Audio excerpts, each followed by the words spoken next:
Woohoo!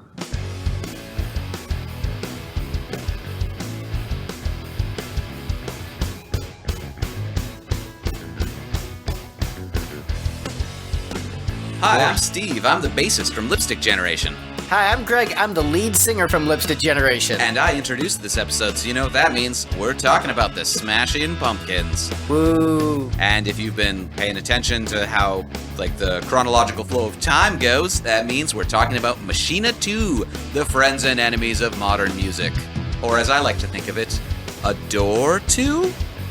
No, because Adore was a fantastic album, and this is freaking B-sides of material that wasn't good enough to make the main album. So it's like, hey, here's our B-sides, and here are the songs that weren't good enough to be those B-sides. Less than half of it is B-sides of those songs. It's B-sides of B-sides. Less than half of it is B-sides of B-sides. But unfortunately, there's a lot of material here, so even if it's less than half, it's still like 10 songs. This isn't Adore 2, it's Adore to Hell. Okay, it took me a second.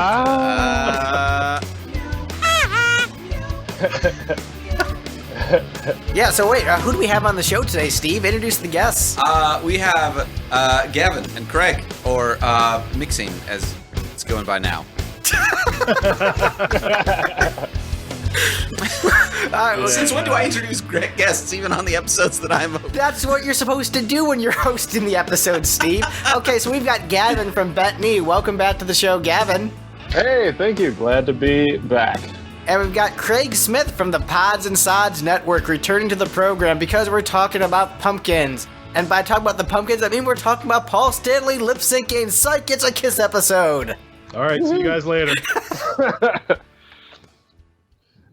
So yeah, Machina II. So I'm going to wrangle control of this podcast from Steve so we don't get as many awkward silences. Yeah, it's as you well should. So, Machina II. Can I interrupt for a second real quick here? Yeah, go ahead. Because you did play this album is shit, this album is horrible, this is the worst card last time. I mean, I was trolling you last time. It was just it was a joke. But, so, you're being genuine this time? Being completely genuine. Machina, the previous album, was to me a step down from Adore in the sense that it was a tighter, more energetic rock band, but the songwriting just wasn't as engaging. And so even though Adore was a more mellow album, I thought the material was much stronger as a whole. Yeah. And as an a-hole, Greg thought that it was much stronger. To give a Kiss comparison, I personally prefer Animalize over Asylum, despite loving Who Wants to Be Lonely more than any of the songs on Animalize. And right, that's fair. Stand Inside Your Love, better than anything on Adore, but as a whole, Adore is a better album than Machina for me. So Machina, even though while I liked it, was still a definite step down and the weakest album since Gish.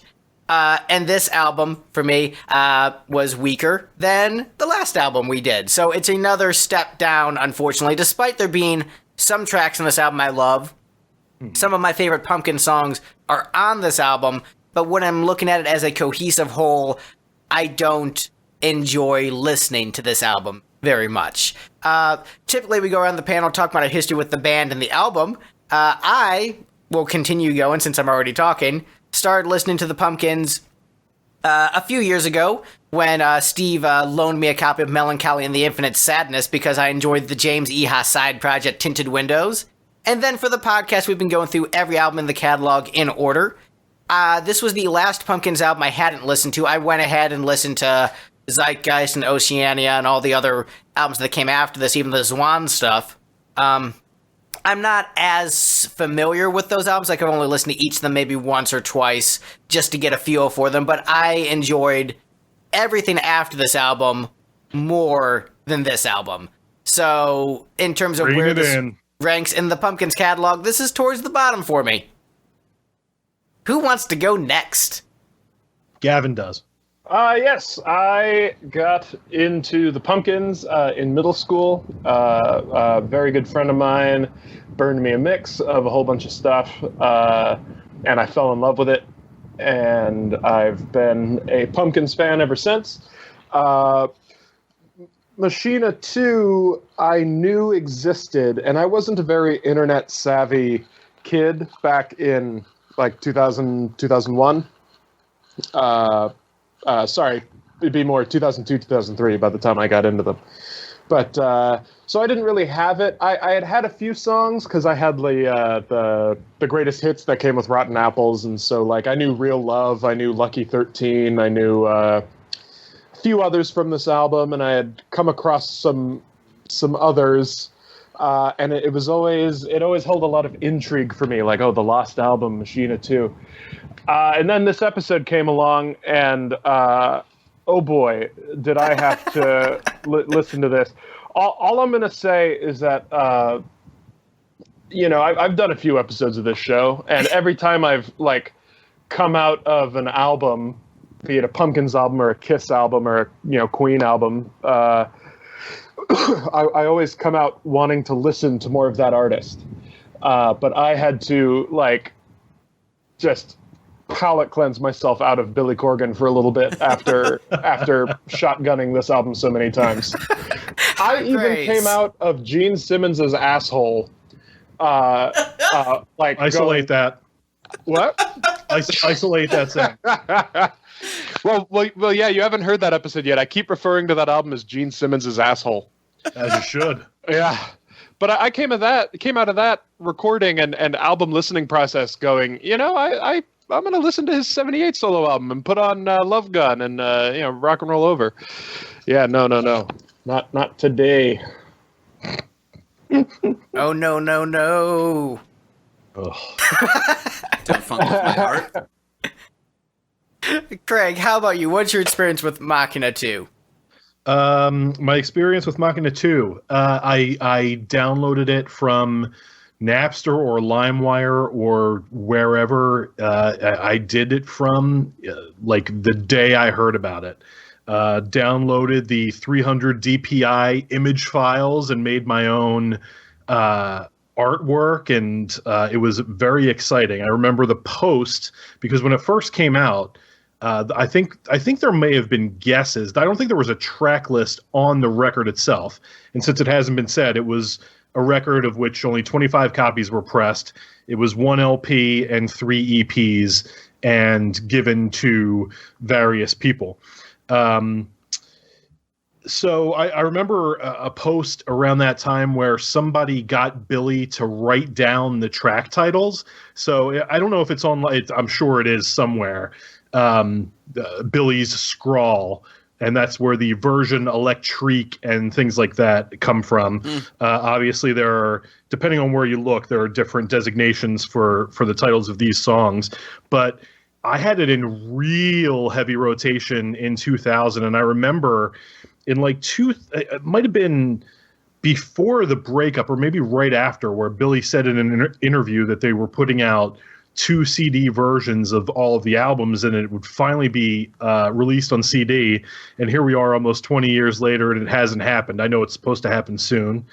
In a remixed form, which would be a good thing, as I'm sure we'll get into in this episode.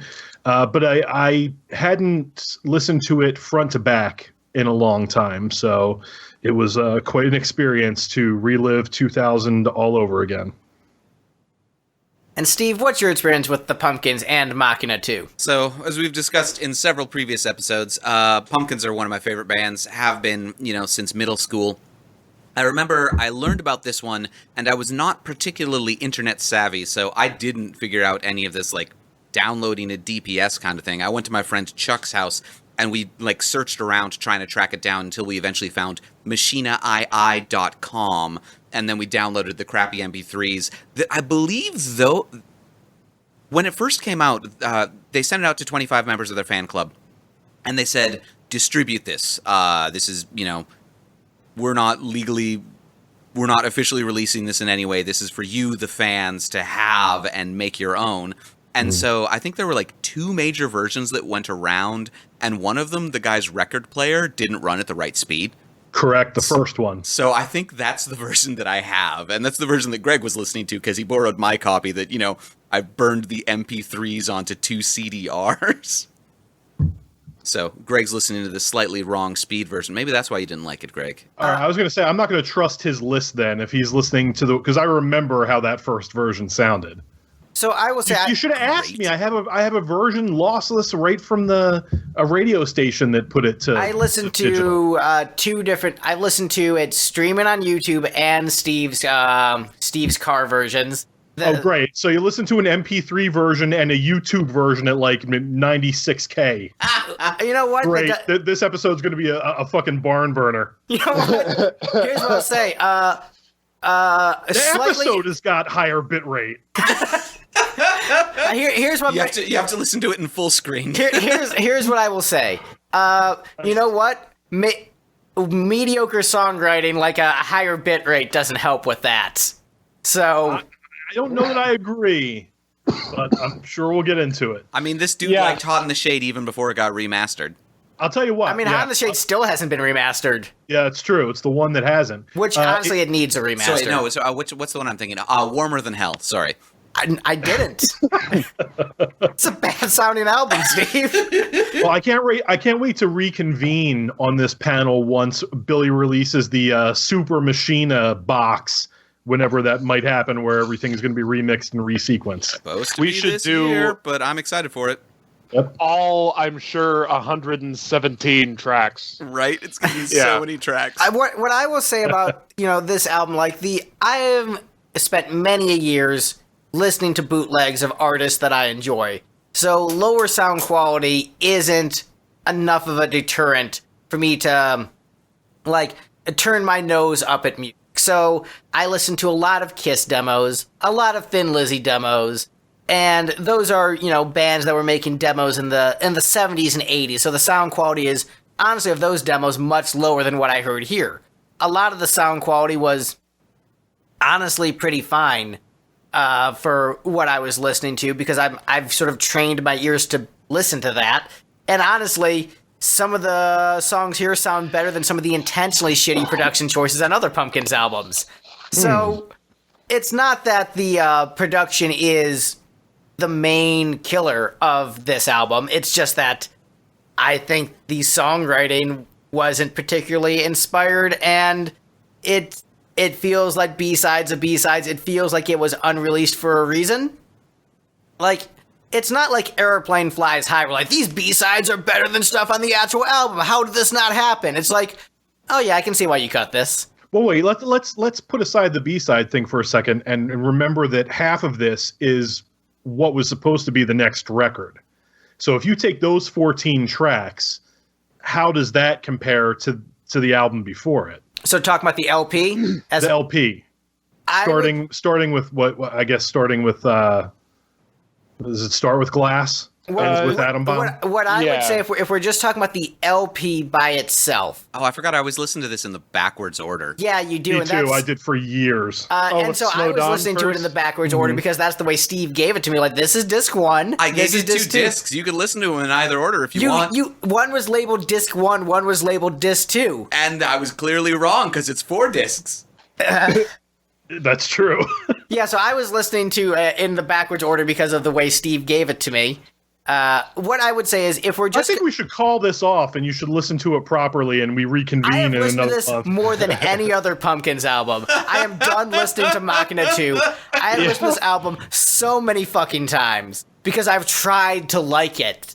And I remember how the songs go. So it's not like with Gish, where I just couldn't remember it despite all the effort in the world. It's, I remember how this goes, and I still don't like it. And I was trying to listen to it until I loved it, and it didn't work. Let me see if I can get that remember everything button. I understood that. Dang it. But given that half of these songs are just Billy whining over weird chord clouds that are so indistinct and Jimmy wailing in the background, you can remember all of those, but you can't tell Bury Me from Tristessa? They're the same song. Shots fired. You can't tell, Rhinoceros from Suffering or Suffer? The only reason I know Rhinoceros is because of the She Knows pun. Pun? Pun? Rhinoceros, She Knows. See, they have very pronounced noses. Oh. Sort of. I mean, it's not really their nose, it's a horn. Right. Greg, do you hate this album because you thought that Billy Corgan was making a rhino pun with the whole She Knows bit? He hates this album because of that? I don't think so. No. Oh, I meant Gish, but yeah. No, I didn't even realize that Rhino pun until into the episode, where honestly I would have ranked the song higher had I realized that. So I guess you're not the person who posted on Billy's Instagram story about how kick-ass Machina II is and that the record company was stupid for passing it up. No. So the LP itself, taking out the EPs, I would still say the LP is a step down from Machina, but it's much closer, and there's a couple really great tracks on this album. So I think it is important to, before we get into the ranking, to really discuss what this is. We sort of touched on it in everyone's intros about the album, but this is an unreleased album of Pumpkins material in the sense that, they released, 25 copies to the fan club and said, hey, fans, bootleg this. Yep. And were these songs, was it supposed to be the follow-up to Machina, or were these songs supposed to be on the original Machina double album? I've heard both. I've heard that they were cut during the same sessions. I don't necessarily know how much I believe that, because I feel like even though these are ripped from vinyl, they have a whole different sound to them. So, I mean, they don't really, and I might be talking out of my ass here, but I feel like they don't fit together very well, although I know I mentioned it on the last episode. Check out, anybody that's even vaguely interested in this, look up Sonic Love Noise, I think it's Noise with a Z, does recreations of fabled albums or albums that were unreleased or never quite came together, and he tries to create a 2-disc Machina from all these songs and tries to get them back in a story order. They may have been all recorded at the same time, but I definitely feel a different vibe with these. But that could just be me and my memories of listening to it on on MP3, then put onto a cassette, much like Greg did with MP3s in his car. Well, the trick is, nobody knows what the original series of songs and the original plot and the original order was supposed to be, including Billy, anymore, right? So, right. It's distinctly I think possible. He's trying to recreate it. Yeah, for the new. It's distinctly possible. I mean, I've seen that flow chart that he has that doesn't make any sense.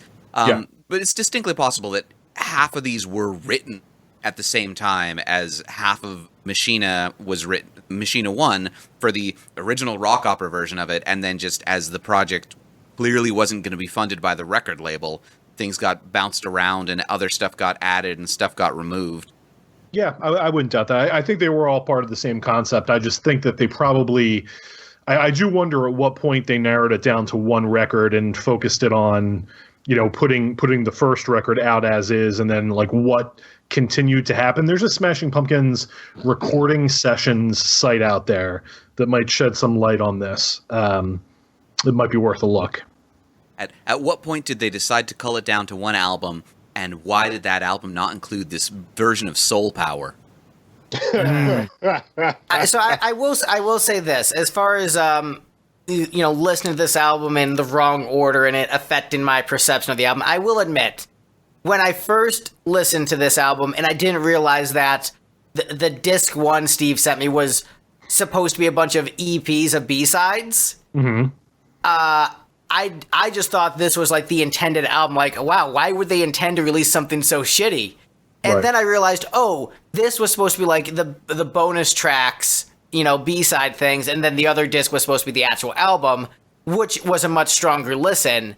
And so once I actually bothered reading the Wikipedia article and seeing Steve just gave this to me in the wrong order, it did make me view the album slightly more favorably. I'm sorry you were too lazy to do more research than 13-year-old Steve bothered with, Greg. I guess I was 15 at the time. Well, look, I have been admittedly very busy the last few months working on the film score. We just did that music video, and so I haven't been spending any excess time researching Smashing Pumpkins concept albums. Just hate listening over and over. Well, it's a lot easier to multitask listening to an album than multitask, hold on, let me do a bunch of reading for the album while working accounts at work. But yeah, it's getting dark in here. What I will say is that it did make me appreciate the album a little bit more, but there are still some decisions with how they released B-sides where it's too aggressively bullshit for me to not be angry about it. And we will get into that as we get into the ranking.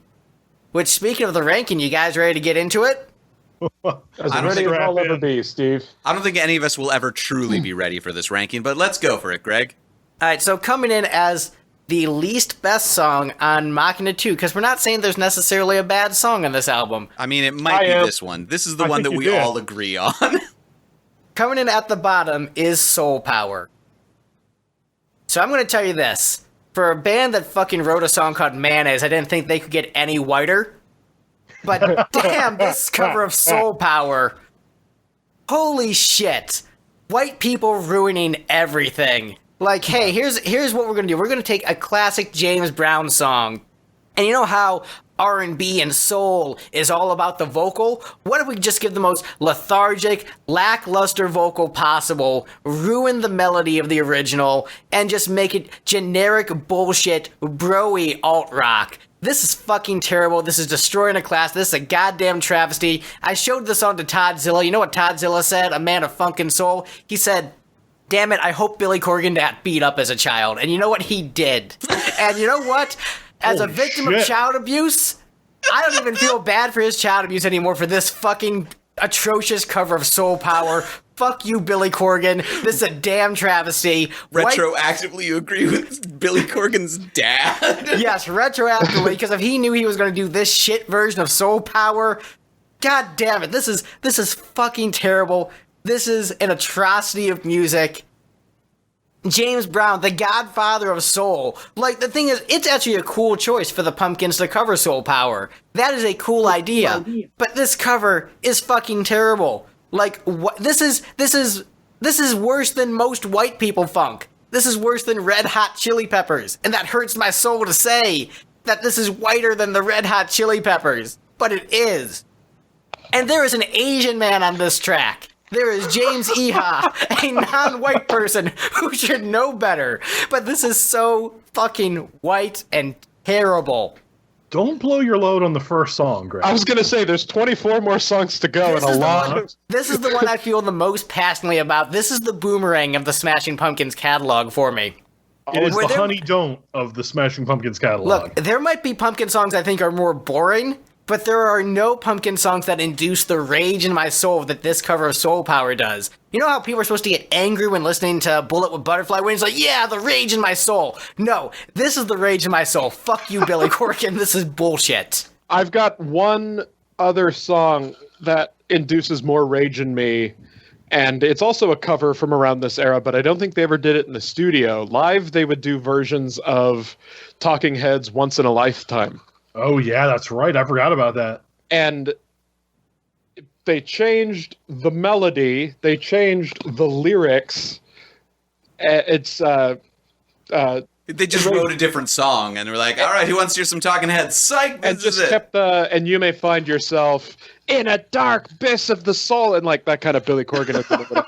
But no, this version of Soul Power is awful. It's even Jimmy Chamberlain, who normally and several times on this album takes a really boring track and does something spectacular with it drum wise. Even Jimmy's drumming on this is like not great. And is that because Jimmy was kind of did he have doubt in his heart about this? He should have. And maybe he was pulling his drumming punches a little bit. I mean, for me, it makes no sense. It was like, why? Like, even as a B-side, even if this was going to be like a standard release B-side, let's say that, you know, Machina II followed the regular release schedule. Like, it just seems so weird that this is the kind of thing that they would attempt in the studio. Like, I get the, you know, the stuff they did on Airplane Flies High and things like that, but this is so far removed from anything, unless Billy wanted to make a really sarcastic statement about rock, you know, which often he likes to do. But like, I hate their version of Rock On also, which ends Really? up on, yeah, I really do. And I can't believe that you just said really at me like that. Every episode, there's something you do. I always think that you're really well grounded, and then I'll say something like that, and you're like, wait, really? Rock On? You don't like it? It's pretty good. I don't know. I think it's more that like the live versions that grated on me because I would collect bootlegs around that time, and they played it a lot in 2000. And there's that one where he's like, "Oh, fuck my soul," and it's just really. So yeah, I don't know. I don't get it. I don't get the reason for it. And it is the turn. I don't even think I didn't put this one last, but I get it. Yeah, I was making a statement with my last one, I think. But yeah, they're all swimming towards the bottom, the bad ones. But yeah, this is incredibly offensive. So more offensive than Greg's opinions. Ooh, well, as I'll a whole. button. It's time you did some explaining. I mean, he just did explain. That's true. You're right. You know who should do... would put. Oh, sorry. Go ahead. Oh, sorry. I was just going to say I would put this below the pastiche barrier. As would I. I would rather listen to Pasticcio Medley than this bullshit. Like, you got him wound up again. I don't know if the other panelists know this, but I listen to a decent amount of R&B and soul. Like, Steve knows this because he hangs out with me. So he knows I actually listen to James Brown and enjoy James Brown music. And so, like, I think that's, like, the extra layer of rage in this, where... I think there is something very valid about taking a song and completely reinventing it. So, let's bring it back to Craig's favorite band, Kiss. The Calling Dr. Love cover from Kiss My Ass, done by the dude from Tool and Tom Morello, like doing that supergroup Shandy's Addiction. They completely reinvented the song and made it something drastically different. But it was good. This is completely reinventing the song and making it shit. And it's so just frustrating on every level. And especially the vocal. Like, it makes me wonder, does Billy not like James Brown? Like, was he trying to make a statement saying, oh, look how shitty James Brown is, I'm going to do a bad cover of James Brown? And if so, I don't know, it seems like him, like, punching down, if that's the case. Like, hey, I'm going to take this old artist of a different race and a different genre of music and just kind of make fun of him. So is Billy Corgan a racist? Possibly. Who knows? But all I know is that Say it loud, I'm whacking, I'm proud. I mean, Greg, you're the one going back and watching old episodes of Joe Rogan. You could watch the Billy Corgan ones and, decide if Billy Corgan's racist. I can't, is he racist? I don't know, but this cover of Soul Power makes me think there's some room for doubt. Sorry, I have a really low tolerance for white people ruining funk and soul. Like, a very, very low tolerance for it. I'd say... Rick Astley, he's not. Rick Astley's great. That's what I'm saying. Rick Astley, Billy Corgan is not. Right. Actually, I don't know. Is there anything more rage-inducing for me than white people ruining funk and soul music, Steve? Like, you know me. Is there anything that angers me more about music? Including something not having hooks. I'm trying to think of anything that angers you more at all. Including, like... being beaten up by your stepfather. Right. I'm like, man, child abuse, whatever. At least you didn't butcher a James Brown song, you fucking piece of shit. So if he was like singing Mother Popcorn, right, as he was just, that would be where the line... It depends. How well was he singing it? This is my Sunday. Yeah, so, So I'm going to come to the defense of Soul Power. Fuck you. I ranked it only 5th from the bottom, not even in the bottom 2 like everybody else. So my defense of this song is I saw this track list and said, oh, Soul Power, that's like the old James Brown song, right? And then I listened to it and said, oh, no, never mind. This is a completely different song. Probably some original they wrote that they just liked that name and they cribbed the name. So I have listened to this song for years thinking of it in those terms, that it has almost nothing to do with the original. They just liked the name. Like, I'm in a psychedelic band that has a song called Natural Woman, which has nothing to do with the song Natural Woman. They just saw the title and thought, oh, that's neat, I'm going to use that for a song title, not realizing it already existed. So I figure it's the same sort of thing with this one. It's not a great song, but it's not awful. No, it's fucking terrible. If you it's don't awful. think of it in terms of It's pretty awful. It's awful even if I didn't know it was a James Brown song. Like, when I first heard it, I had the same reaction you, like, oh, they just took the James Brown song title and wrote a shitty song. No, it's just, and it's like, whatever. And then I looked like, oh, it's a cover. That makes it worse. It's just another Cash Car Star or Dross kind of thing. No, it's a damn abomination. Not even close. Yeah, no, don't, yeah. Yeah, if you're going to name names, don't throw at least one of those in there. It's like, it's in the same vein, like... I don't know about that. No. You'll get an album where there's a couple of songs that are meant to be the sort of same tier of, like, rock song, middle-of-the-road wheelhouse kind of thing. That's just what this sounds like to me. It's not the best... It's probably the worst of those, but that's still what I'd consider it. There are, definitely worse compositions on this album. Can you guys give me a minute to go get my sleeping bag? Because at the rate we're going... I feel like Greg is going to rant less from here on out. Yeah, honestly, maybe. This is the track I have the strongest opinions on. Get ready for me to say, oh, the song is slow and boring for most of the rest of this episode. Oh, boy. I was just going to say, so much of this album is just mud that you have to wade through, Man, I love this album. This is, so I was wading through mud, and then I got to a vomit-covered turd with this song. Yes. And then went back to wading through mud.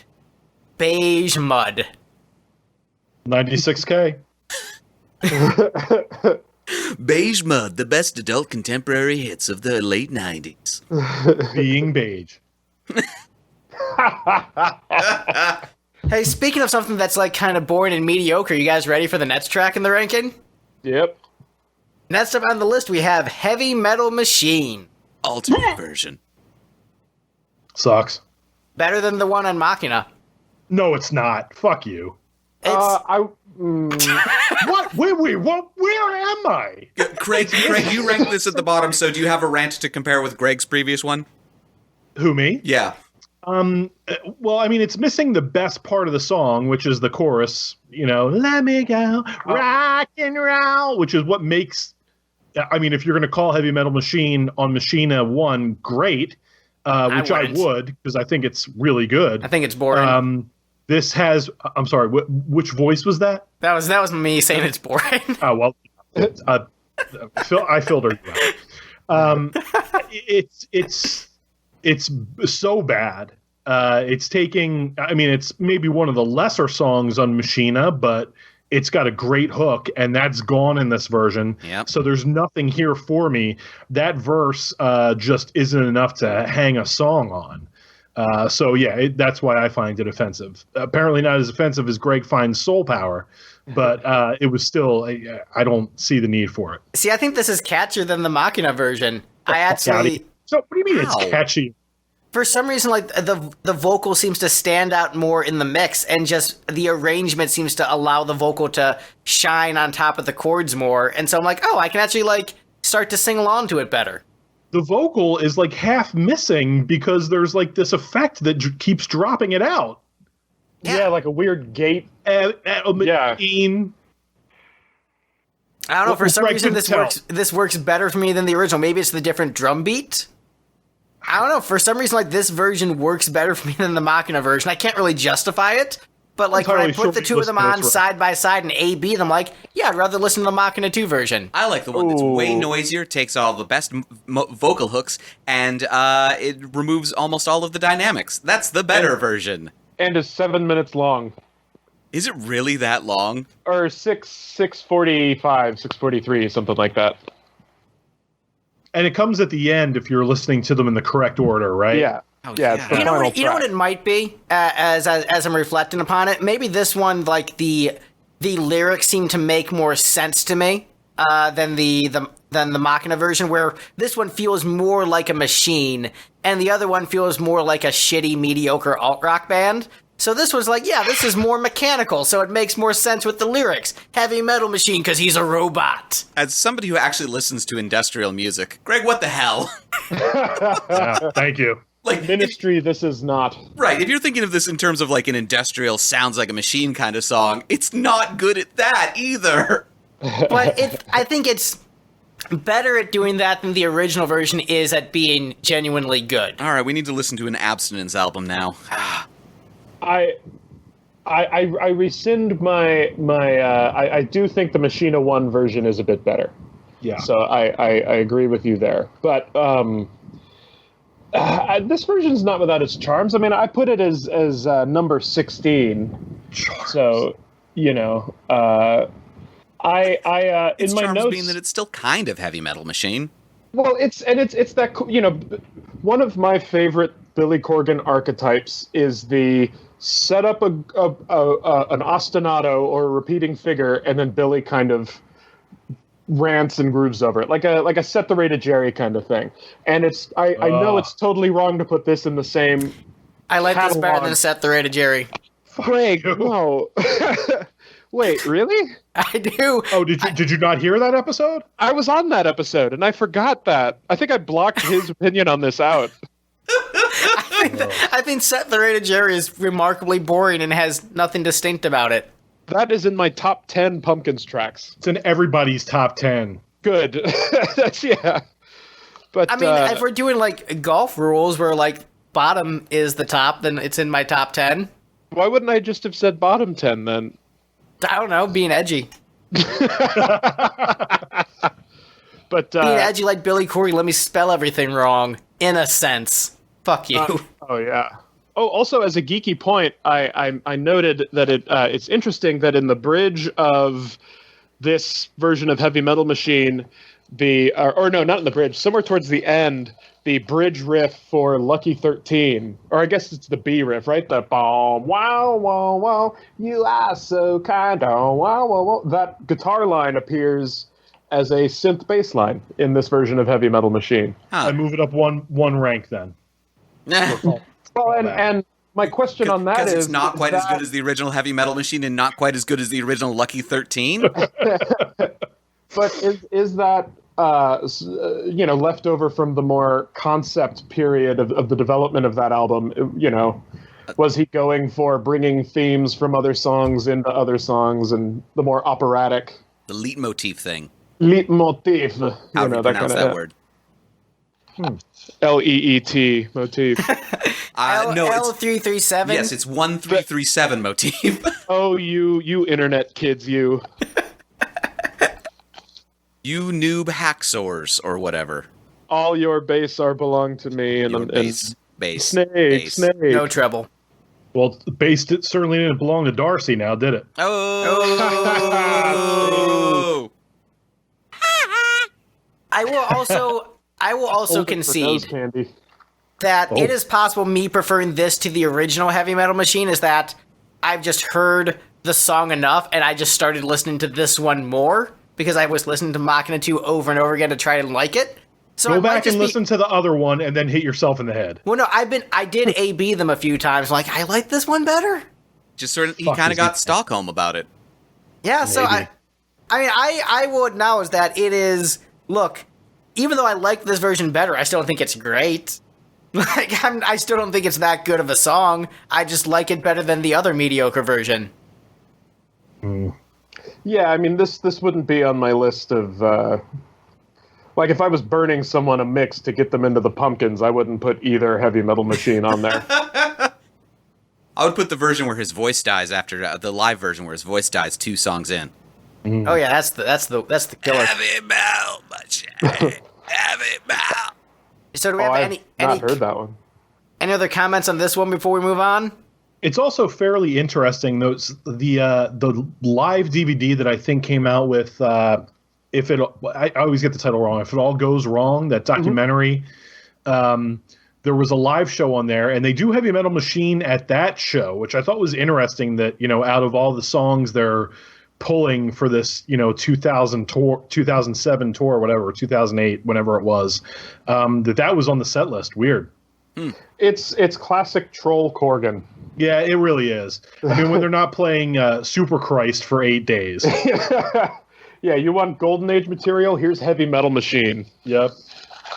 Coming up next is Lily, My One and Only. Yeah, have fun with this original era material. I love that. That's one of the best original era Pumpkin songs. Oh, I you would have shit enjoyed that myself if show. I played it. I love Lily, My One and Only. Yeah, that's like maybe a top 10 Pumpkin song.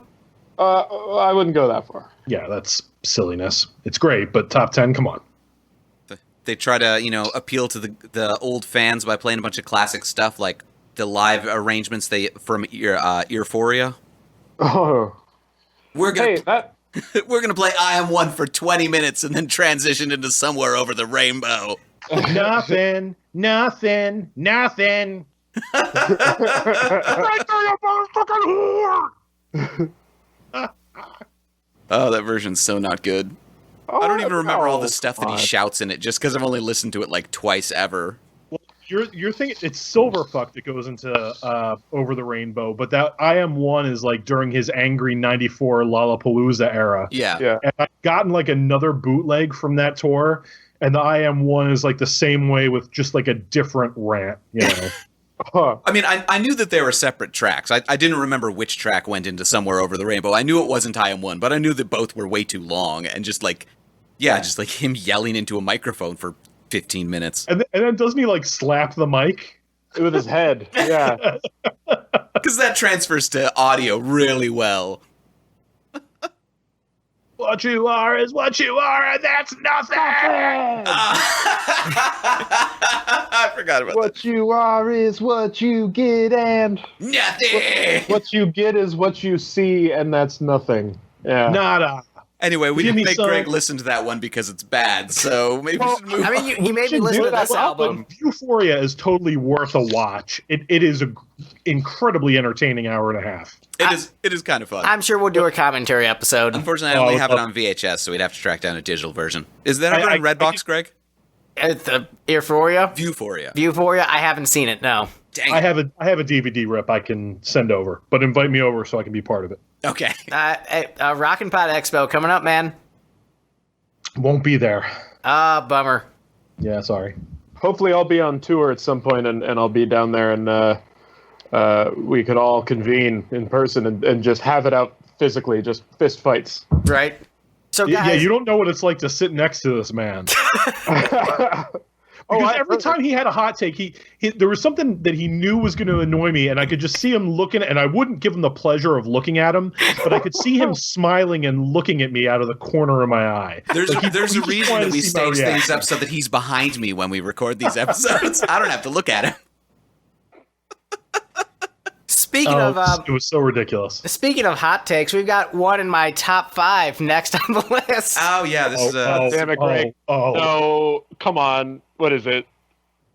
Steve, I'll let you introduce it. you're just doing that because you don't know how to pronounce it. I'm not exactly certain. You're right. Le Deux Machina. That's or what I thought. Le Deux Machina. Oh, Le Deux I can't Machina, get that's on the offended at list. that.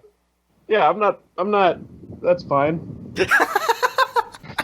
And Greg, since you like it so much, there are other versions of it floating around out there.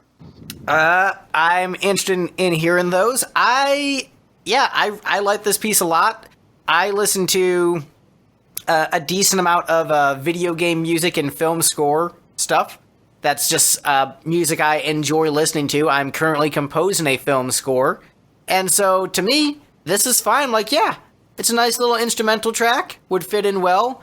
Exploring a dungeon in a JRPG. So I'm like, yeah, I'm cool with this. Thumbs up from Greg. So, Well, and sorry, go ahead. I was going to say, Greg, this appears in Glass and the Ghost Children. The song? Yeah. Yes, I remember that. Yeah. Okay. Yeah. But I said that this sounds like Satan's ringtone. Hold on, I gotta get that. Yeah. Oh, hang on, the pizza's here. Billy, how did you get this number? No, I will not call you William. You're Billy forever. I'm Satan. I call people what I want. Yeah, no, I can't get mad at you it's a perfectly valid song to put anywhere on this list. Make it number 1, fine. Interlude worthy. Not Yeah. offensive. See, this probably largely comes from me listening to it in the wrong order, but like this as the second to last song on the double album has always just completely killed the momentum of things. Like by the time this one comes up, when I'm listening to it most of the time, it's like, man, all right, album's over. We're done. Move on to something else. The irony of comparing it to video game music too is when I first got this album, I was playing a ton of Final Fantasy VI, as it was called, and so like this I listened to this while doing dungeon crawls in a JRPG and didn't enjoy it particularly. That is so weird, because, like, that would fit very well in Final Fantasy VI, this track in particular. Yeah, but I would rather listen to Soul Power. That's the most white thing I've heard you say in your entire life. I didn't know how Canadian you were until this exact moment, my friend. Just chugging some maple syrup and ruining soul music, ruining fun. Past the potato salad, I need to listen to the new Tragically Hip album. That's the whitest thing I can think of to say. Who put paprika in this potato salad? How dare you? Yeah. It's too spicy now. Quick, get me some mayonnaise. Oh. Yeah. I must be it. So, any other comments on this track before we move on? I think putting it as, because if so, this is the second to last track on the vinyl, so this would have been the album that would have been released. It makes no sense, kind of like what Steve was saying. It makes no sense put where it is. It should have been like a melancholy, album opener, and then it goes through that keyboard thing, and then it rips into glass. Might have worked. I agree. Or Yeah. as an album closer, it can work, where it's just sort of like a postlude, like album's over, and now we got this little do-do-do-do thing to Fades see out you real out. slow. Yeah, I don't know. It doesn't resolve in a way that I think makes it a good album closer. And that if you had maybe spoken word over it, which like they had in Glass and the Ghost Children, it might have made sense as an album closer. But as just like Spaced. yeah, I would say Space. Look, I was fine with Space. I didn't hate that one. Just like a voiceover saying maybe the real machines of gods were the friends and enemies of modern rock we made along the way. Yeah, exactly. But honestly, the sequencing. Maybe that's what happened with Soul Power, is he's the enemy of modern rock. No, shut up, Steve. Shittiest part is that Billy could have been thinking that's a totally It's very much a thought process he could have had. Like, what's the worst thing I could do to rock music? Oh, I know, ruin a James Brown song. I mean, yeah. And he wasn't The only way that the only way this could have been worse if he'd put a triple bill with Extreme and Red Hot Chili Peppers, and and then 4-band bill, Smashing Pumpkins covering Soul Power for 22 minutes, Red Hot Chili Peppers, Extreme playing all of their funky songs, and then Sublime closing out the night. There you go. The worst show ever done by humans. Sublime with Rome or regular Sublime? Whichever one is the shittier one. either. I will take umbrage, though. I defend everything Red Hot Chili Peppers did up through Blood Sugar Sex Magic. That first chunk is really good. Man, I want to like it because, especially with the George Clinton involvement, this should be good, but it's still shit. I defend everything Red Hot Chili Peppers did from Californication to Californication. Ooh. Boo. Remember Hot takes. how White I Steve take is. scar tissue to the other side, Yeah, basically, yeah. and that's it. Like, they wrote a couple of really solid pop songs on Californication, and then they kept on trying to recreate that from then on out, with occasional forays back into their terrible take on funk. Yeah, I've never been a fan. Well, Blood Sugar's a good album. I want to like it. As Under much the as I Bridge? love Under the Bridge is, P-Funk. Under the Bridge Yeah. is pretty good. I mean, not that that's like a funky tune or anything, but Mellowship Slinky in B minor? That's pretty good. It's true, because I think their funk music, they've never been good at funk. Yeah. I think Flea and Chad are pretty groovy players. No, they're white people who think they're groovy, and that's the problem. Is when white people think they're being funky and are just coming off as so fucking white, you're like, just stop. Just stop, please. Go do something that is else. a phenomenon, I agree, but I don't necessarily see it with them. You know what? We can debate the pasty whiteness of the Red Hot Chili Peppers another day. We are an hour in. We've gotten through 3 of these 25 tracks. Oh. Fucking hell. All right. We should probably all agree to stop bringing up funk and or soul power to keep Greg on task. Yes. Yeah, so next up on the list we have Glass the spacey version, next on Garbage. the list. Glass, the Garbage. spicy version. They put mayonnaise in it.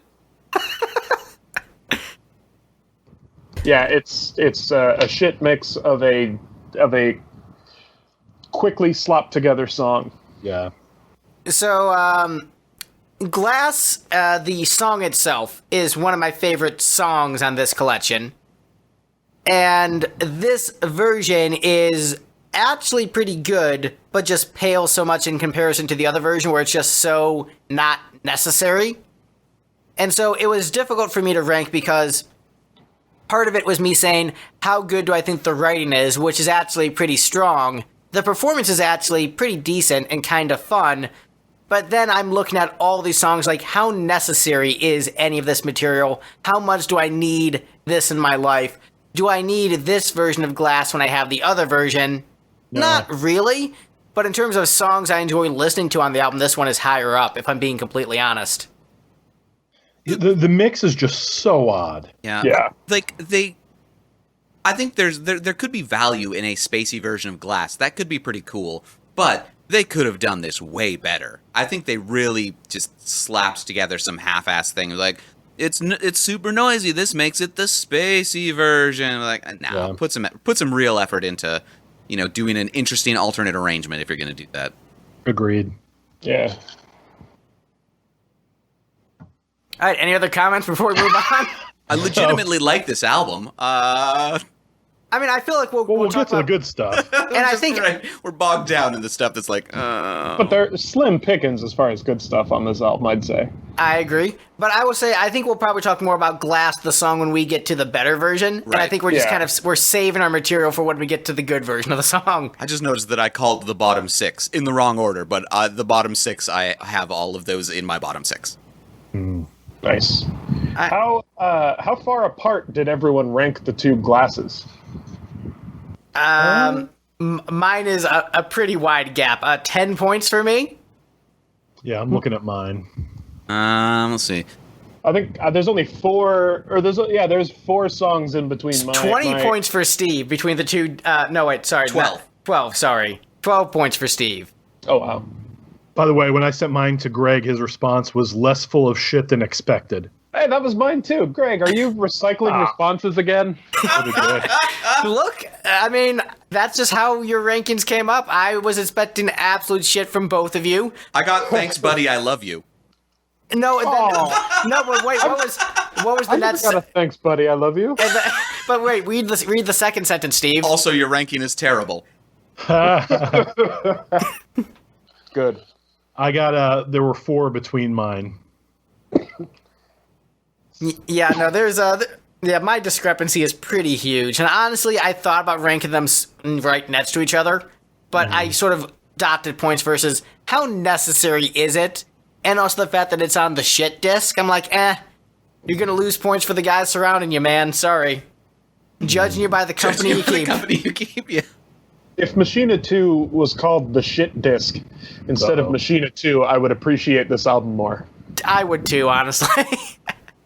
If it was Billy just going, yeah, wrote some bad stuff, you can have it. It'd be great. That kind of thing is why Garbage called their greatest hits album Absolute, right? Oh. Pet Shop Boys did the same thing. Like, actually. Or Devo, too. The Goodyear Pimps, their greatest hits album was called Songs That Never Made Us Famous. There you go. Yep, that's a... Yep, that's a thing. Devo did a greatest hits and a greatest misses. Red Hot Chili Peppers' first greatest hits album was called What Hits? Yeah.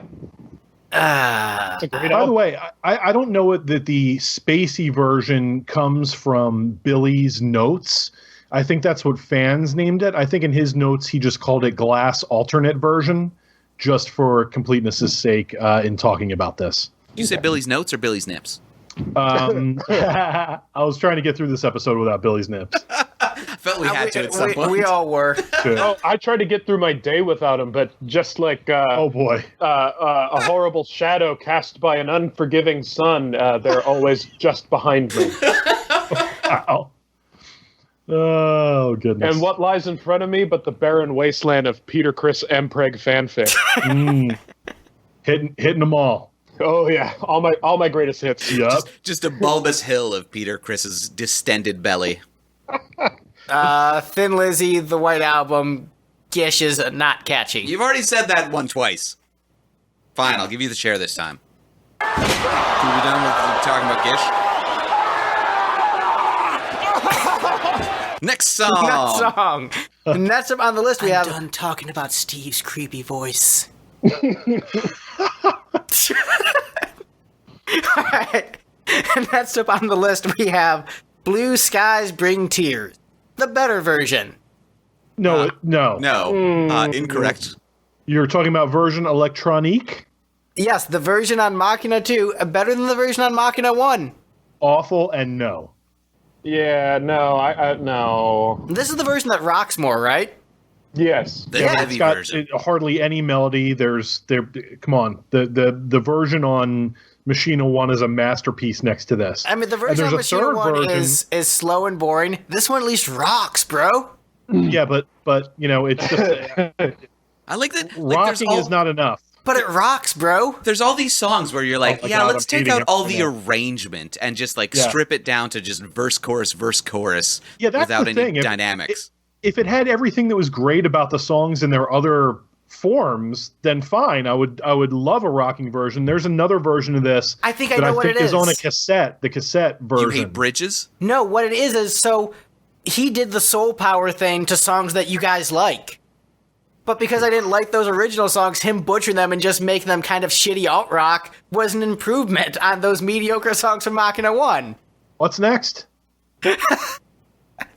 I mean, I feel like your assessment here isn't wrong per se, but There you go, you just admitted I'm right. but Thanks. Doesn't make it right. It is stupid. Look, Daddy, Todd is stupid, and I'm with him. Ouch, that hurt my feelings. I'm sorry that my words caused you harm, but I don't regret them because they were correct. That's also hurts my feelings. But We are now in an infinite loop, and I can't This do album anything is about bringing out the worst in all of us. yeah, especially Billy Corgan's songwriting and arrangement. it. Oh, And wait, I missed that? bringing out the worst in all of us, especially Billy Corgan's songwriting and arrangements. Oh yes. But no, honestly, it is a song that was underwhelming and uninteresting to me before, which at least this version has some cool riffs that I enjoy. So because I just like this version better. For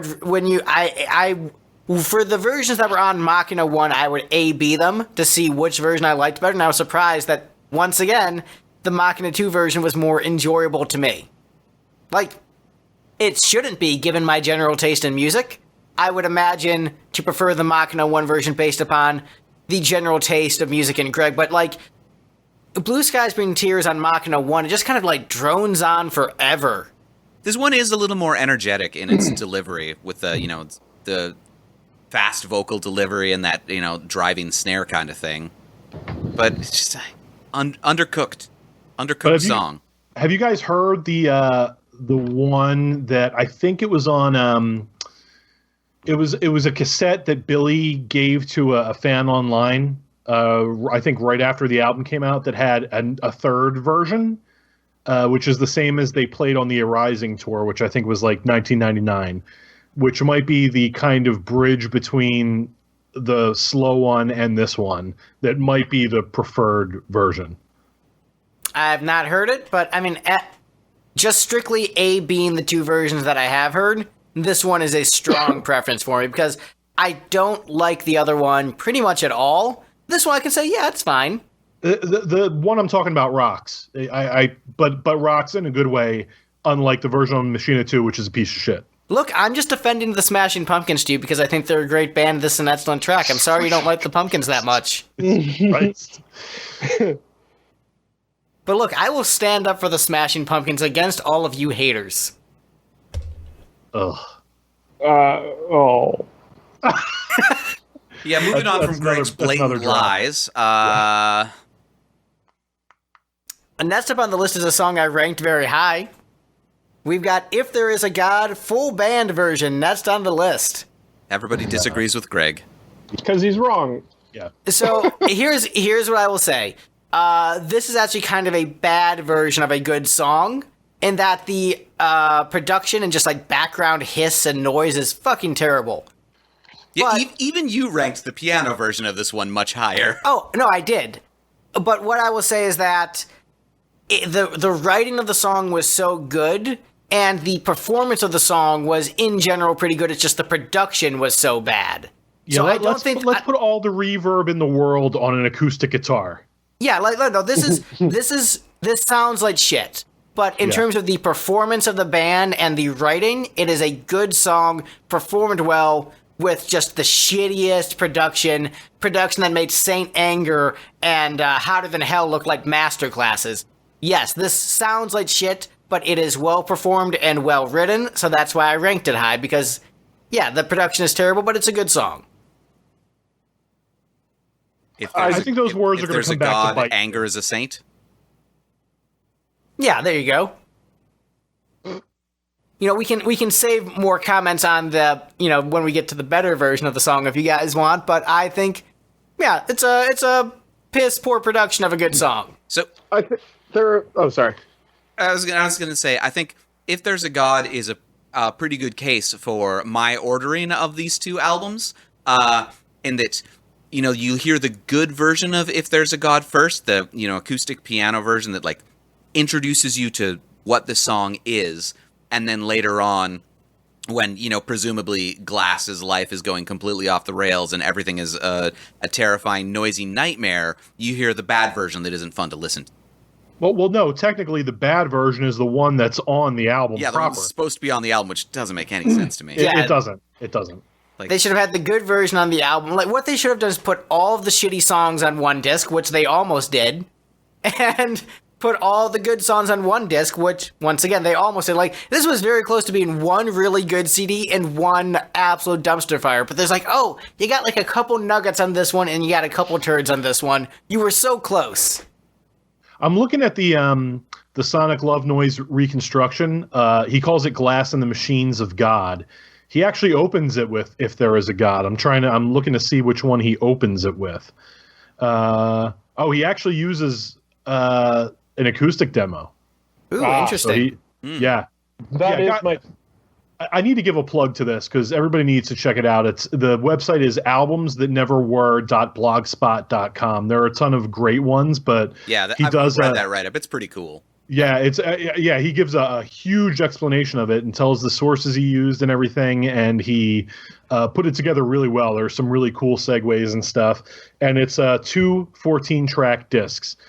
Greg, listen to this and see if it changes your view about anything that you got wrong during this episode. See, that's one thing I'm excited for about the remastered version of things, is hopefully with the remastered version we can put together those albums kind of correctly, because as they're arranged, I've listened to that version, and it just, with the differences in mastering between Machina 1 and 2, it doesn't flow very well.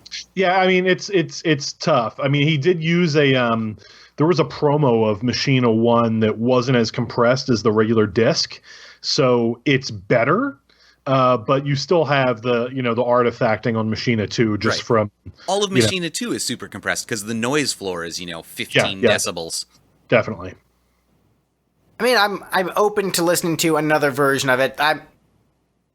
I like this. Well, I'm going to send it to Steve so that he can convert it to MP3 and reverse the discs, and then he can burn it to disc and give it to you. Oh, well, thanks. And look, I listened to. You should cut this into 2 halves and put the second half out first. I mean, this will most certainly be a multi-parter. Given what we're over an hour in and haven't gotten halfway through the songs. Talked about 4 songs? 5. Ooh. No, sorry, we're on the 6th one. We're talking about If There's a God right now. Yeah. Once again, I think that it's not about the quality of the recordings I received or about the sequencing. It's just, look, there just wasn't that much great material in here. Like, that's just what it is. Oh, there's a lot of great material in here. A lot feels generous. I would say there. I would say there's some. I'm also looking at the album. I'm not looking at the B-sides. Yeah. Oh, even just looking at that album, I wouldn't even say there's a lot. Listen, buddy. You know what we can do, guys? I would say looking at both of them, there's a lot of great stuff. You know, I have an idea. What we can do is we can argue about whether or not they're great stuff as we get track by track and continue moving on because we have so many songs. So Yeah, taking Greg's comment about like there's one album's worth of good stuff here, I would say that kind of is my take in that there's probably like 8 or so songs that I could do without on this, but there's also 8 or 10 songs on the average Kiss album that I could do without, and the rest of them are indispensable. So I think this is definitely an improvement over that. Amen. I would say that, you know what? What is the worst Kiss album? Carnival of Souls. No, I would say Oh, no. Maybe Sonic Boom. Sonic Boom or Monster. Yeah. All right, and I would say, you know what? Yeah, this is better than Sonic Boom. Yeah. No, because Sonic Boom is shorter. Oh, you're right. Yeah, but imagine if it was Sonic Boom and then 3 EPs worth of all the That'd be horrible terrible. shit. Yeah. Yeah, no, it'd be terrible. Here's what I will say. So we're saying it's the Gene Simmons vault. In complete confidence, there is not a song on this album that is as good as Take Me Down Below. Fuck you. Is that the one where they're in the elevator? Yes. Oh, Steve hasn't heard that one yet. God, yeah. Yeah, no, I haven't listened to Sonic Boom yet. Yeah, that's what I want to hear from 65-year-old men. Yeah, that's great. On Sonic Boom or Monster? That's Monster. Oh, okay. No, that song is a tremendous piece of art, is what I would call it, art. Yeah. Stupidest band ever.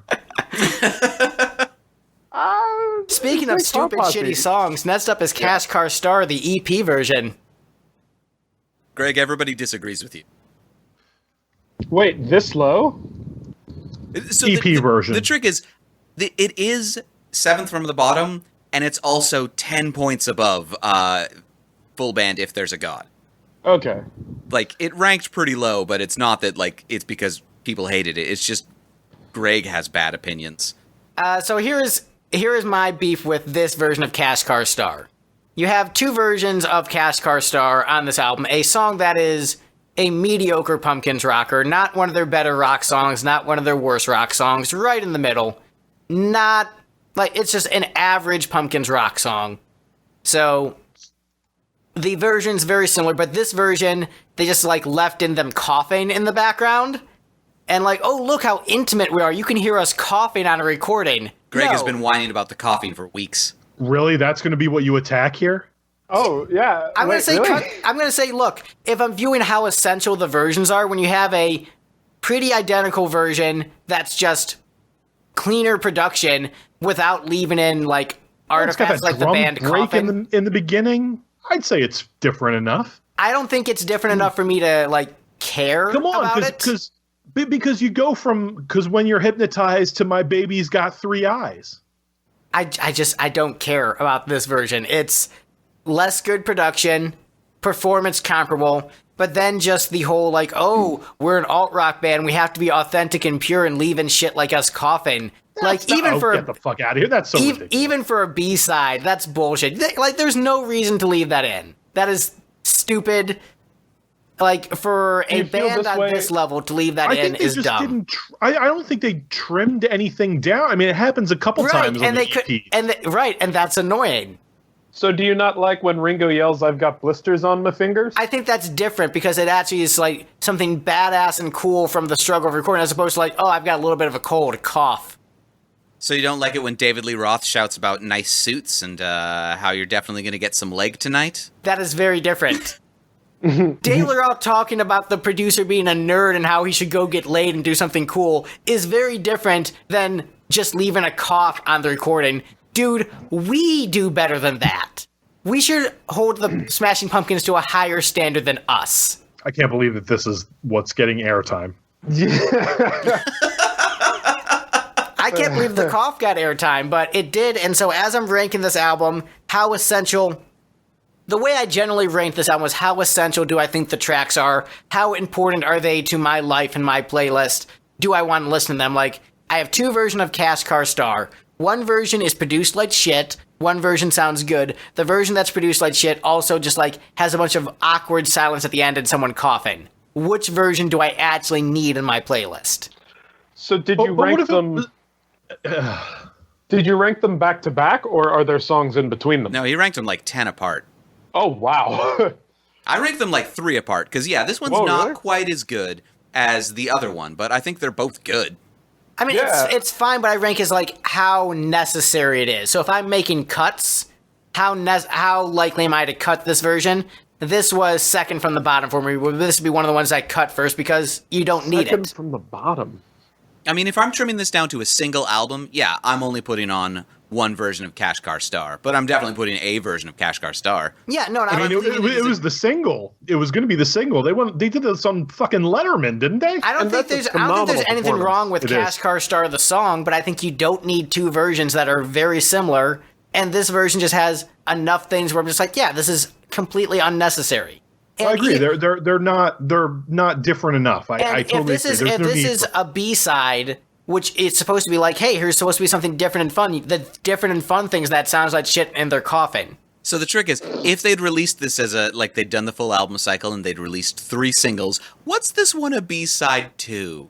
Right. Is it on Kashgar Star, or is it on, Let Me Give the World to You? Yeah, here's a B-side of Kashgar Star that just made sound like shit. How amazing would it be to pick up that disc, be like, oh, sweet, I got the Kashgar Star single. It includes Kashgar Star and Kashgar Star Barely Distinguishable Mix.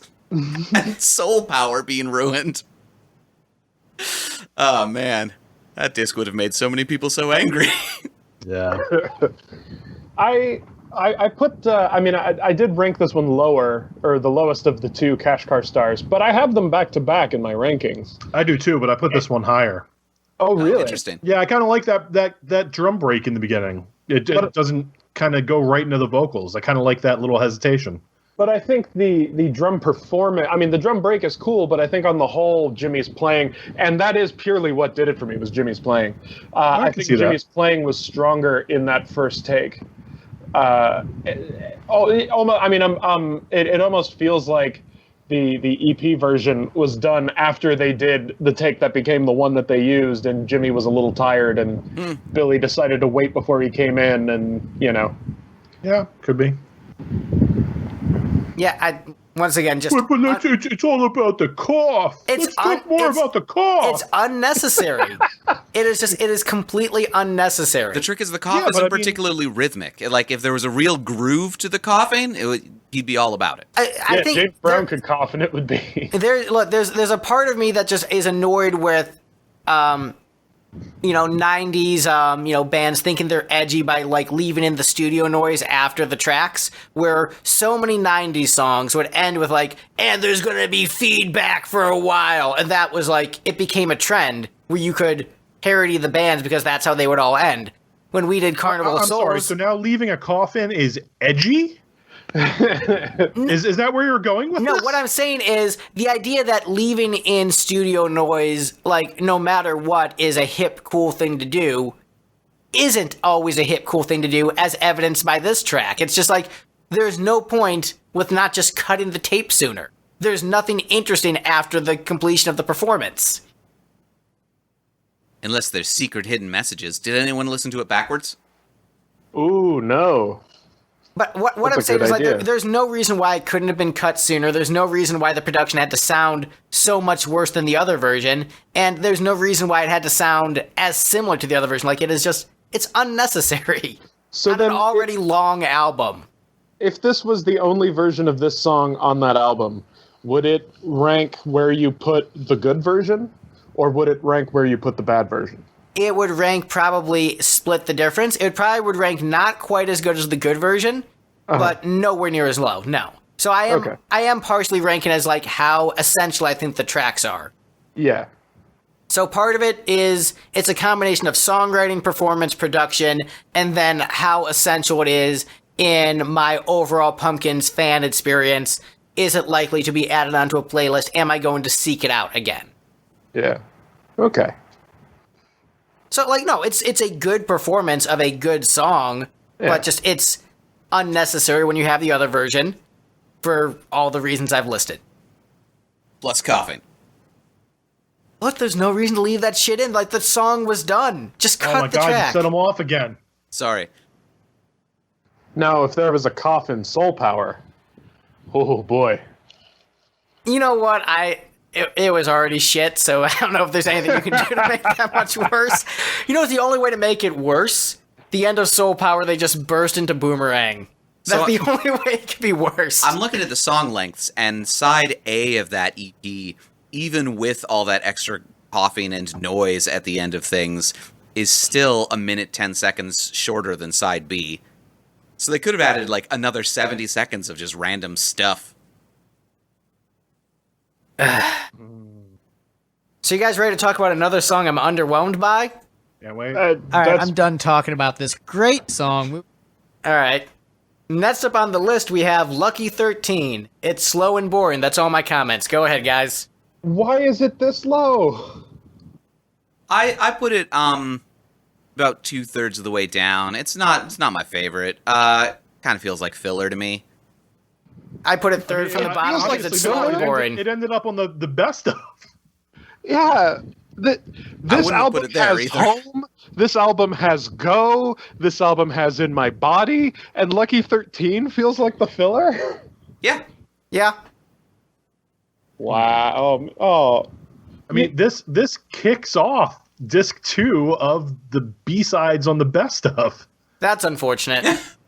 Kicked off the opening menu for the music video, collected music video DVD. That's Does it also really? I unfortunate. didn't remember that at all. Wow. Oh, I got that DVD for Easter one year, and put it on, and I was a brand new Pumpkins fan at that point, and I had never seen any of the videos, and I put that DVD in, and it opens with this amazing drum intro, and then it kicks into that guitar melody, but then it like stops, and then there's the menu.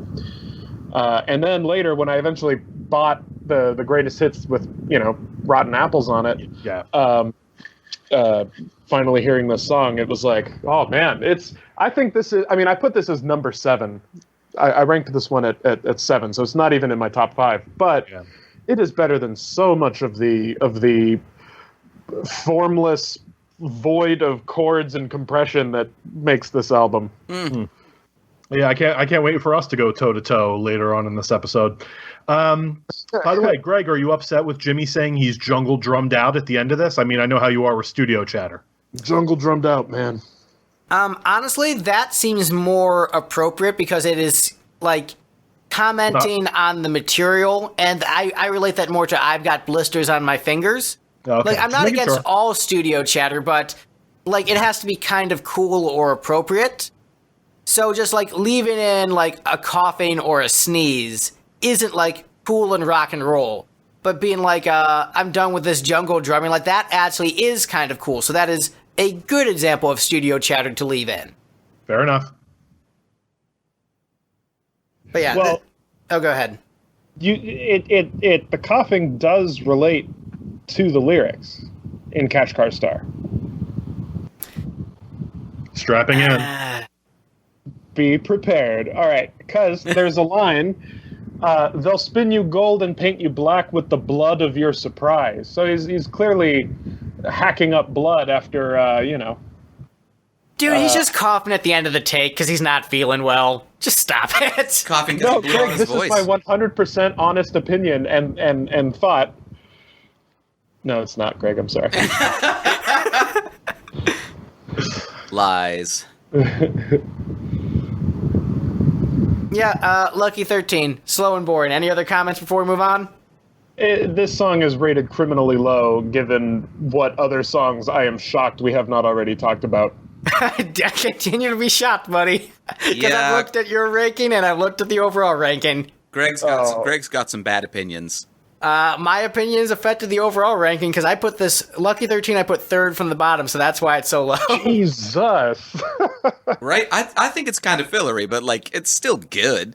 It's around the middle. I mean, but it's upper compared to shit on here like Heavy Metal Machine. So I will be completely honest. The stuff I ranked towards the bottom was largely a random order because I just didn't care.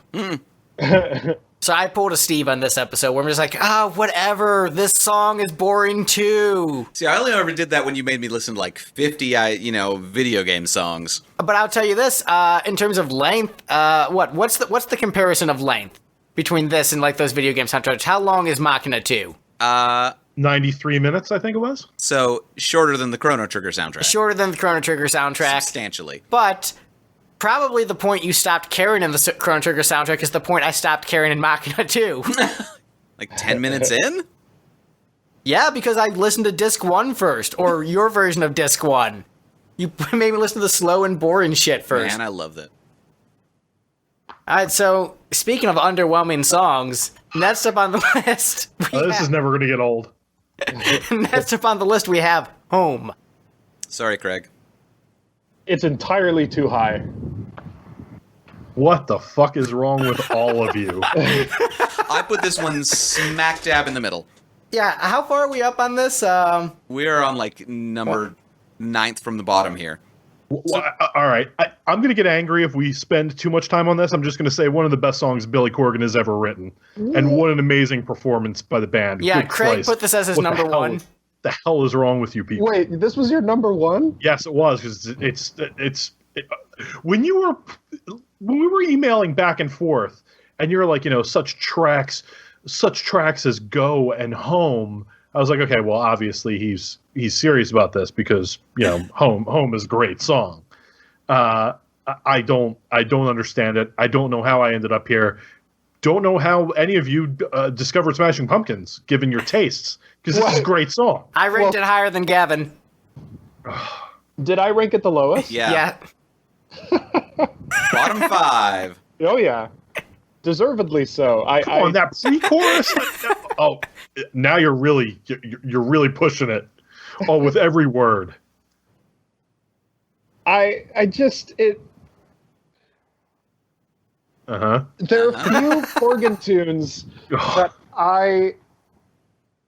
and I'm really trying to word this in a way that won't enrage anybody. I bet. I think that's lost at this point. Yeah, I think it's too late to not enrage Craig, and honestly, I think Greg and I will just sort of slide with it. Yeah, I mean, honestly, we're past Soul Power. Everything is smooth sailing from here on out. There are very few tunes that Billy Corgan has written that I would dub with the dreaded B word of boring. Oh my fucking God. And this is one of them. The other being the cover of Once in a Lifetime.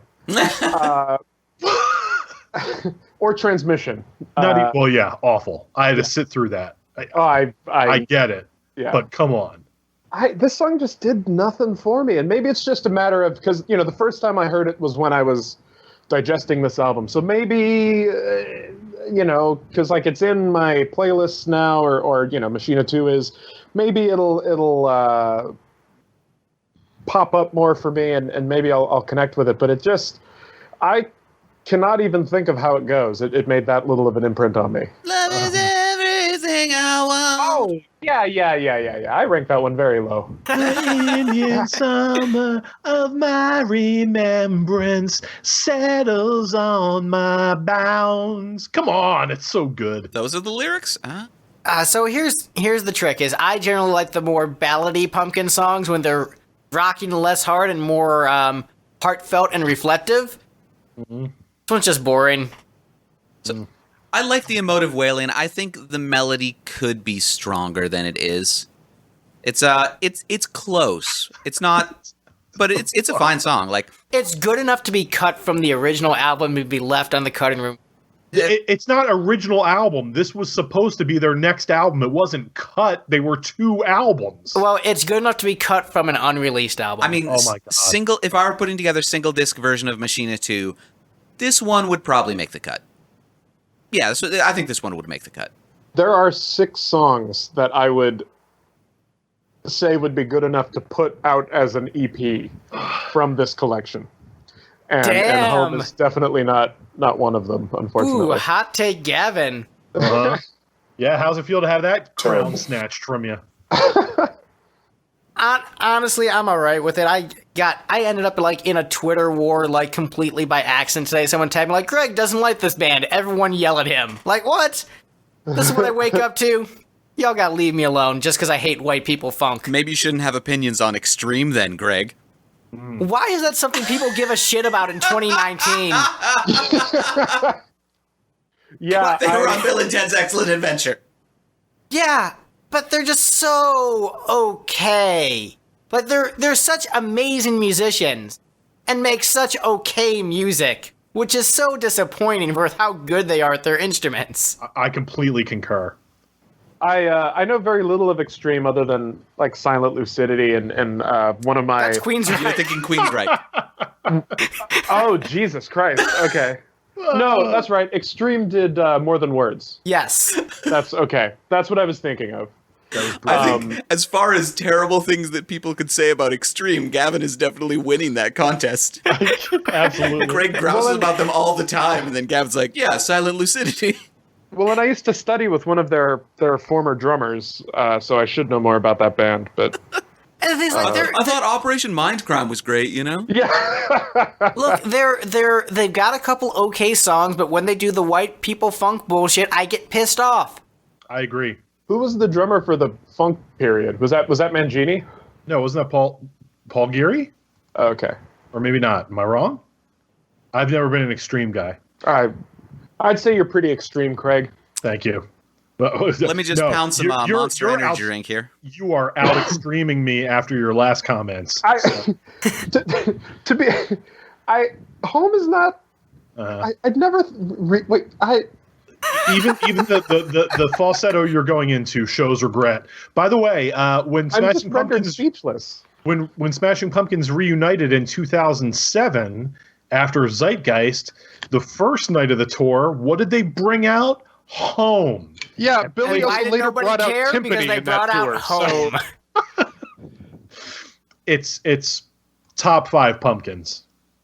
I mean, across it the might be board. top 5 Pumpkins if it's a mixed CD where Home is the only song on the CD. That's funny. that's also an amazing setup. Huge comedy.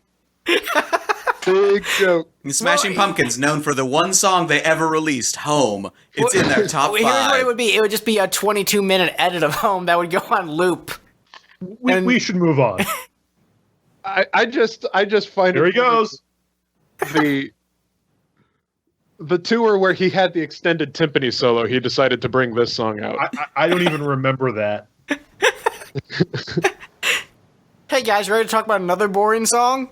Uh-oh. Next up on the list, we have Slow Dawn. I'm going to run out of synonyms for shoegaze masterpiece. Non-existent, because that's not a thing. I love this song. This song is great. It's in my top 5. Middle. It's boring. I wouldn't say it's boring. Middle. Yeah, it's let's see. My notes on it are just Z. And then I think after I like the guitar solo in it. It's a great Corgan guitar solo. It is a good solo. And I like where it goes after the solo. The slow down, that thing is nice. So, I've often said that Silver Sun Pickups picked up where the Smashing Pumpkins left off. And, No question. I feel like we might be in a better world if the Smashing Pumpkins had just stayed broken up and we'd just gotten a lot more Silver Sun Pickups out of it. And, They're great. songs like this are where that sort of stems from, is, like, these really washed out, sort of groovy, shoegaze songs that the Pumpkins were doing towards the end. And I really like these ones. Yeah. Like that entire EP, it turns out, which is, like the 3 songs that are just them staring at their shoes the whole time. I hate that shit. And then the so bad much. version of Glass. I told you about the first time I went to a shoegaze show, Steve. Many times. I don't know if I've told it on the podcast. Did you beat up the band? I wanted to. So I went to a shoegaze show, not knowing what shoegaze was. I was completely wide-eyed and innocent, just like some friends were like, yeah, we're going to go to a local show. You want to come with us? Yeah, sure, why not? I don't know anything about the band, but I'll check it out. And so I go to this shoegaze show, and the entire time the band stares at their shoes, does not look at the audience once. There's no vocals in the show. They don't announce the band name ever. And the thing is, And they were coughing all the time. That was the only with vocal home. sound was coughing. And it just enraged me. I'm like, wait, so you're not gonna like move around a bit, or even say, "Hey, thank you for coming," or tell me what your fucking band is called?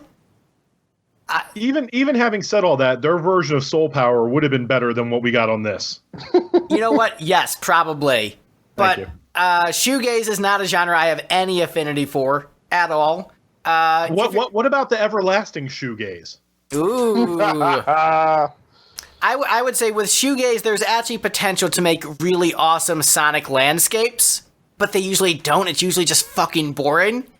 So it's like guys who aren't that good at playing their instruments hiding it with a bunch of effects, and guys who aren't that good at performing just saying, "Well, it's part of the shoegaze thing." Like, no, you suck at performing, you suck at playing your instrument. That's why you're doing shoegaze. This song is just boring and doesn't have that good of a melody. The end. Okay. See, so this sort of music speaks really well to the programmer in me, in that, like, for the most part, it is music that you don't need to focus your attention on to, like, fully enjoy. It is a little bit backgroundy, which works really well for, like, trying to do work that involves a lot of thought. But if you do listen to it, I think it's got a great vocal melody that has, good dynamics and builds and flows throughout the song. Like, a lot of shoegaze does that, where, like, the instrumentation is largely a noise floor that the vocals can weave in and out of. But I don't think the vocals are interesting enough on this track to make up for how boring the instruments are. But you're wrong, though. Look, it ranked in the middle because of me ranking it at the Mostly bottom. you, Greg. But what? I put this one pretty low, right? Oh, no, I put it at number 10. You put it in the middle. Middle for me, probably, right? And also, but in terms of sequencing, as an opening track to this album, because the way I received it, this was the opening track. It was the opening track for me, too, and I was like, this is great. I love this song. And I'm like, this is just... I'm comparing it to other great opening tracks in the Pumpkins catalog. Maybe the worst opening track of any Pumpkins album I've experienced. If we count this as the opening. Totally not an opening track. It's a B-side. Exactly, yeah. But I'm saying the way Steve gave it to me, it'd be the worst opening track in the catalog. If that was the opening track. The way I received it, listened to it 3 times in a row while waiting for Vanity to download because we were on like a 56K modem. Those were the days, right, buddy? Ugh. Still a great song, though. I would say the thing is, as much as I don't like it, I don't think it's bad. I just think it's boring, but it's not bad.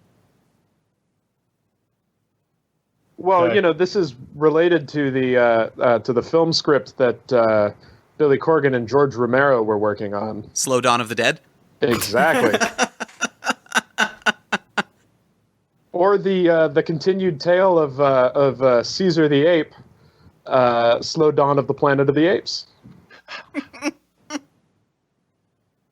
And, There was the version about vampires, too, right? From Dusk Till Slow Dawn. Yeah. I was getting ready to make that joke. You spoke before I did. I was kind of like, speaking of vampires in the 90s, but you beat me to it, damn it.